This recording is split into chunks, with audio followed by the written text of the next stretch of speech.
Good morning dear student. कल हम आपको वेक्टर के अंदर एडिशन और सब्ट्रैक्शन करवा रहे थे। आज हम अगर दो वेक्टर सिंपल एक डायरेक्शन के अंदर जा रहे हैं और अपोजिट डायरेक्शन के अंदर जा रहे हैं तो हमने सिंपल एडिशन और सब्ट्रैक्शन हम कर सकते हैं वेक्टर लॉ से। अगर हम कुछ एंगल के ऊपर दो अलग अलग वेक्टर्स मूव करवाते हैं किसी भी प्लेन के अंदर, तो उस एंगल के लिए हमें कल आपको बताया था कि triangle law of vector addition या parallelogram law of vector addition या polygon law of vector addition लगा के हम वेक्टर का रिजल्टेंट कैलकुलेट कर सकते हैं, उनका एडिशन कर सकते हैं या उनकी मैग्नीट्यूड और डायरेक्शन कैलकुलेट कर सकते हैं। तो आज देखते हैं कि अगर दो वेक्टर या दो से अधिक वेक्टर कुछ एंगल के ऊपर किसी भी प्लेन के अंदर मूव कर रहे हैं तो हम ट्रायंगल ऑफ वेक्टर एडिशन से उनका मैग्नीट्यूड और डायरेक्शन कैसे कैलकुलेट कर सकते हैं। तो सबसे पहले है ट्रायंगल ऑफ वेक्टर एडिशंस। तो if two vectors are acting on a particles they are represented by the side of the triangle at the same time. कोई भी दो वेक्टर है किसी भी एक पार्टिकल के अंदर एक्ट कर रहे हैं और दो साइड से रिप्रेजेंट है ट्रायंगल की। तो जैसे ये वेक्टर है ये अपने मैग्नीट्यूड के साथ अपनी साइड के साथ रिप्रेजेंट है, ये बी वेक्टर है ये अपने मैग्नीट्यूड के साथ अपनी साइड के साथ रिप्रेजेंट है और इनका रिजल्टेंट कौन दे रहा है, are vectors in opposite direction के अंदर। तो ये सभी वेक्टर ए बी आर अपने मैग्नीट्यूड और अपनी डायरेक्शन के साथ किसी भी पार्टिकल या प्लेन के अंदर एक्ट कर रहे हैं। ठीक है, तो ए वेक्टर बी वेक्टर उनका रिजल्टेंट अपोजिट डायरेक्शन के अंदर आर वेक्टर दे रहा है, ये इसकी स्टेटमेंट है। तो ये represent by two side of A triangle, ये दो साइड ऑफ ट्रायंगल के साथ क्या है, रिप्रेजेंट है एट द सेम टाइम के अंदर with their magnitude and direction, अपनी मैग्नीट्यूड के साथ और डायरेक्शन के साथ। Then their resultant represent by third side of the triangle, तो उनका जो रिजल्टेंट वो थर्ड साइड ऑफ ट्रायंगल के साथ रिप्रेजेंट है अपने मैग्नीट्यूड और अपोजिट डायरेक्शन के साथ। उसके बाद इसका प्रूफ है, let us consider two vector a and b are acting on a particle with angle theta produce c and draw perpendicular on its. अब हमने ये थीटा एंगल मान लिया। मैंने बताया था ना, एंगल के ऊपर अगर दो वेक्टर प्लेन के अंदर एक्ट कर रहे हैं कुछ एंगल के ऊपर तो हम उनका मैग्नीट्यूड डायरेक्शन कैसे कैलकुलेट कर सकते हैं।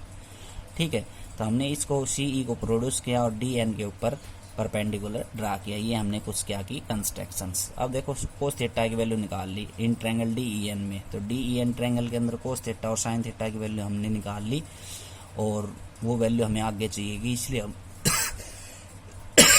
कैलकुलेट कर रहे हैं।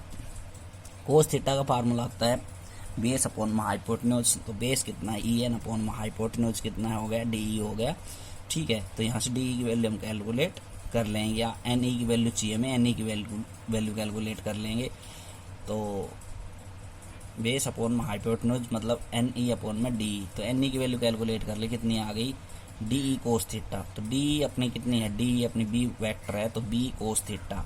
Now again in triangle D n sine theta की वैल्यू निकालेंगे तो परपेंडिकुलर अपॉन हाइपोटेन्यूज, तो डी एन अपॉन में डी हो जाए, तो डी एन की वैल्यू कितनी आ गई, बी साइन थीटा। ठीक, अब पाइथागोरस प्रमेय सभी ने पढ़ रखी है। तो ये ट्रायंगल लेंगे in triangle D N C, तो ये हाइपोटेन्यूज का square equal to sum of two side का स्क्वायर, तो डी सी का square equal to C N का whole square upon D N का होल स्क्वायर। तो डी सी का स्क्वायर सी एन का whole square plus D N का whole square. अब सी एन को मैं क्या लिख सकता हूँ, सी एन को लिख सकता हूँ सी ई प्लस ई एन, तो ये मैंने लिख दिया का होल स्क्वायर, और ये क्या है ई एन और सी ई प्लस ई एन। ठीक है, और इस कार्य का होल स्क्वायर, और अब एक साइड है डी एन का होल स्क्वायर। तो डी एन की वैल्यू हमने पहले कैलकुलेट कर रखी है, डी एन की वैल्यू ये रही बी साइन थीटा, तो बी साइन थीटा हमने रख दिया।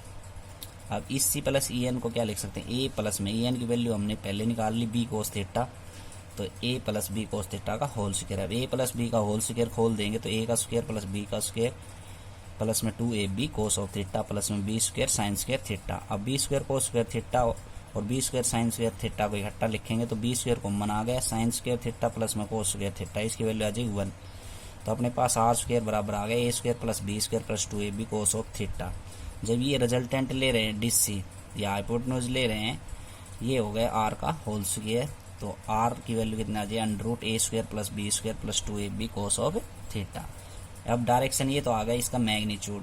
अब डायरेक्शन क्या होगा, इन राइट ट्रायंगल DNC। तो राइट ट्रायंगल कितनी है, DNC के अंदर tan थीटा की वैल्यू निकालते हैं हम, या tan बीटा की वैल्यू हम निकालते हैं। कोई भी एक एंगल अलग हम मान लेंगे, बीटा या थीटा। तो यहाँ से DN अपोन में CN tan की वैल्यू हो गई। तो ये वैल्यू DN की वैल्यू है B sin थीटा, हमने ऑलरेडी कैलकुलेट कर ली। CN की वैल्यू क्या है, A plus B cos theta. ये आ गई A plus B cos theta. इस प्रकार हम डायरेक्शन निकाल सकते हैं। ठीक है, तो कल हम parallelogram law of vector additions करवाएंगे। Thank you.